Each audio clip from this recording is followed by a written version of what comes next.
Hi everyone, this is Manner of Death. So sorry for the delay in this video, but I'm back now, and yeah, thank you so much for continuing to watch. This week's Manner of Death is Homicide. Daniel Wood Jr. On July 7, 1954, 12-year-old Daniel Kenneth Wood Jr. left his house located in Gray, Maine, saying he was going to go fishing in the Androscoggin River. Sometime later that same day, Daniel phoned his mother to tell her he was going to Lewiston, a nearby town with a door-to-door salesman, to make money. He said something along the lines that he had gotten a job working for a magazine salesman and was going to receive upwards to 50 cents an hour, according to what his mother could remember of the phone call.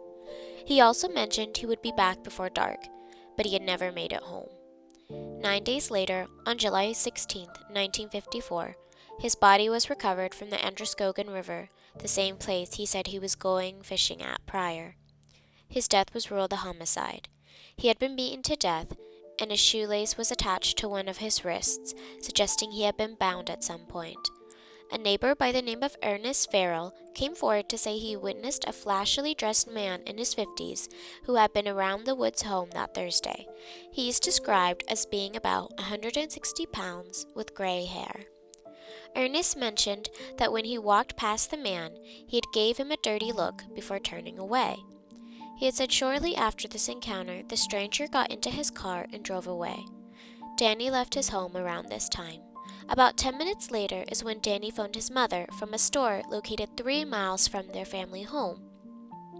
He could not have walked that distance in just 10 minutes, so it's speculated that he received a ride from someone, potentially his killer. His mother recalls also hearing a car stop and a door slam near their house. According to Danny's parents, he had been chomping at the bit to get a job, which is why they think he would have jumped at the offer of helping a salesman. The day he went missing, over 100 people searched for him in the nearby woods surrounding their community. Another witness, Donna Aberly, who was a schoolmate of Danny's, stated she saw him the day he disappeared. He told her hello near the Dry Mills School, where Donna said she saw him in a car that held a white-haired, dark-complexioned man, a woman, and 2 other children. She also said that she asked him where he was going, but he didn't answer. Donna described the car as a maroon sedan with yellow license plate. Apparently, at the time, cars without color registration plates meant that those cars came from Quebec, the Canadian province. These witnesses' sightings of Danny and the strange man were published on July 26, 1954, 10 days after he was found deceased. There was a main suspect for Danny's death. Herman Barmore, a man who had been convicted for the 1955 murder of 12-year-old Boy Scout Peter Gorham, who had been out camping with other scouts at the time of his death. However, Barmore denied his involvement in Danny's death and died of cancer in prison in 1966. Some letters resurfaced in 2003 from a man who thought he might know who was the culprit, but this lead has never come to anything. To this day, Danny's case remains unsolved. If you have any information that you think could help solve his case, please contact the Maine State Police at 207-624-7076. You can also leave a tip using their online form, which I will link below. Jospeh Baillargeon. Jospeh Baillargeon was born on July 18, 1888 in Chalmette to parents Edward and Marie Baillargeon. He worked for the Seiko Lowell shops in the city of Biddeford for several years. He was a member of the local St. Andrew's Church and had a lot of family in the area, including his wife. He was 79 years old when he was found on February 7, 1968, on the side of a road near Biddeford, Maine. He had been shot to death. He was discovered by some locals, Jasper Cochran, and an assistant as they were driving along a section of the Newtown Road. Cochran found Joseph lying on the snowbank, facing towards the road. He had been found along with his glasses, hat, and rubbers, which were lying nearby. According to the police, there had been no signs of a robbery. Joseph was found Wednesday afternoon, but he could only be traced back to being seen Tuesday at 3 p.m. when he had purchased a paper.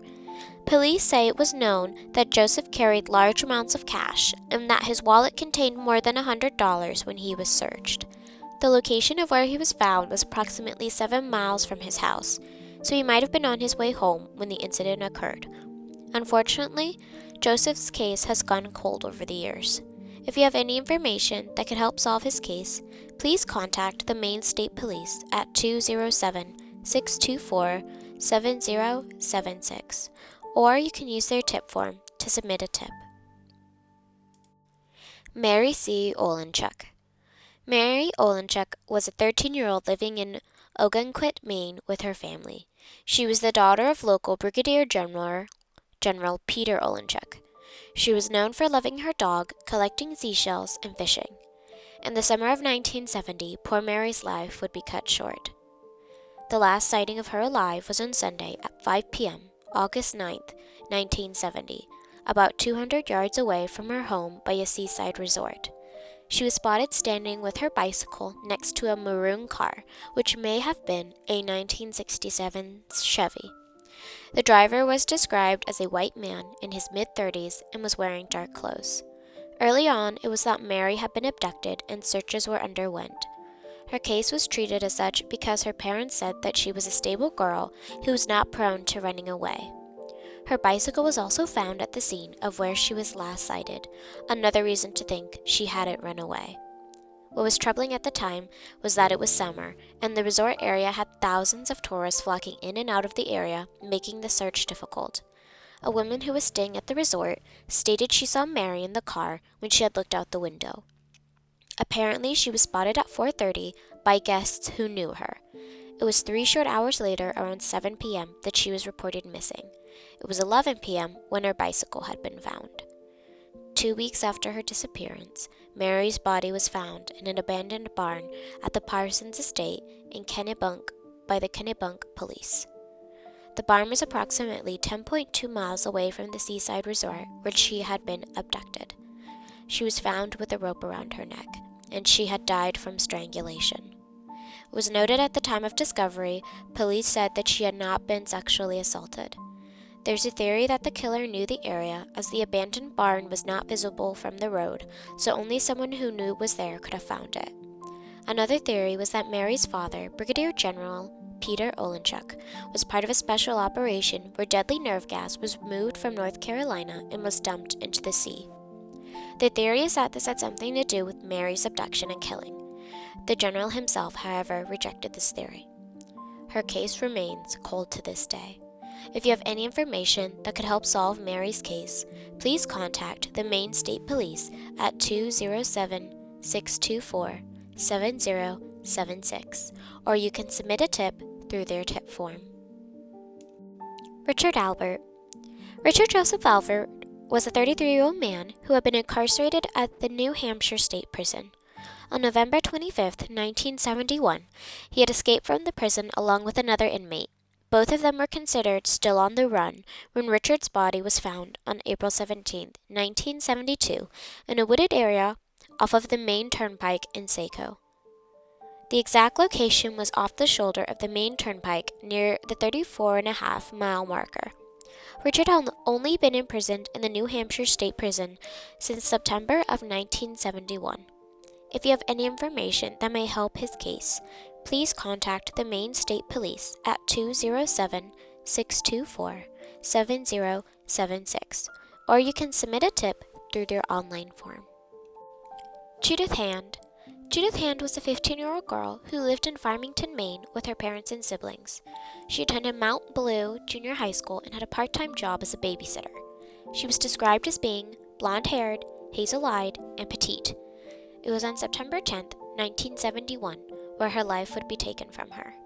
That day, at 2 p.m., Judith was walking home from school to her home, and then from there, walked on to her babysitting job. It was during her walk that she was most likely abducted. Her mother had commented to the reporters at the time that Judith was very shy and unlikely to willingly get into a strange person's car, which means the most logical option is that she was kidnapped. Right away, her case was labeled a missing persons since she never arrived at her job. 2 weeks later, on September 23, 1971, her body was recovered from underneath a sawdust pile at a locally owned sawmill. Today, that is where the University of Maine, Farmington's Health and Fitness Center is located. Since then, her case has gone cold. If you have any information that could help solve Judith's case, please contact the Maine State Police at 207-624-7076, or you can submit a tip through their online tip form. Hi everyone, thank you so much for watching this video and for continuing to support me. I truly do appreciate all the support you've given and all the attention that you've been given to these cold cases. Thank you so much for everything, and I'll see you in the next one. Bye-bye.